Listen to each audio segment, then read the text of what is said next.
Alrighty, so today what we're going to do is we're going to investigate an interesting phenomenon, and it's all related to Jell-O.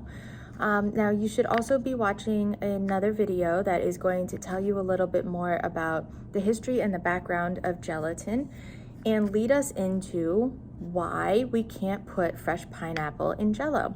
So we've set up a little guided lab here for you, and what we did is we have canned and we have fresh. So we've taken two different types of pineapple. They're both pineapple. It's just that the canned pineapple has been processed and the fresh pineapple is, as it says, fresh. We prepared gelatin solution, and while it was still liquid, we poured it into these cups and we dropped one fresh chunk of the same size into one cup and one canned chunk of the same size into the canned cup. Then we waited 24 hours. And what we're looking for is, does the difference in the condition of the pineapple have an effect on how solid the Jell-O is? So when we investigate this phenomenon, we're only going to be pulling qualitative data. We're not going to be measuring anything using numbers.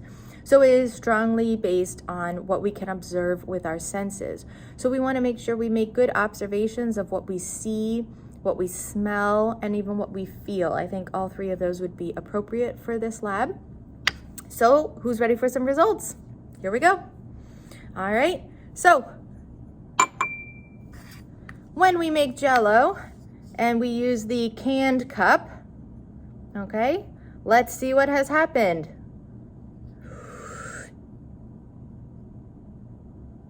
Wait a second, what is going on here? Let's take a look inside. As you can see, I shake the cup. Oops, sorry, there you go. As you can see, when I shake the cup, there is no movement whatsoever. So we would say that the canned pineapple cup is showing complete solidness of the gelatin. So the gelatin has set in this instant. Sorry about that.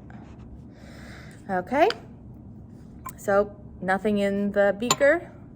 Now what we're gonna do is we're gonna take a look at the fresh pineapple. Okay, so let's turn it upside down.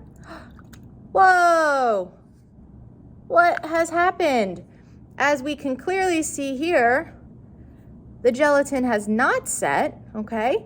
We have it still in its liquid form, even though it is cool. And the only difference between this cup and the canned cup is that we put in a piece of fresh pineapple versus a piece of canned pineapple. Okay, so what I'd like you to do is I'd like you to start thinking about the relationship between the independent variable and the dependent variable in this little demo here, this little phenomenon. And notice that we're doing this lab while we have just learned about chemical reactions and enzymes. So you may need to do a little bit of research. What could be the difference between fresh and canned pineapple structurally that is having an effect functionally on how the gelatin is setting?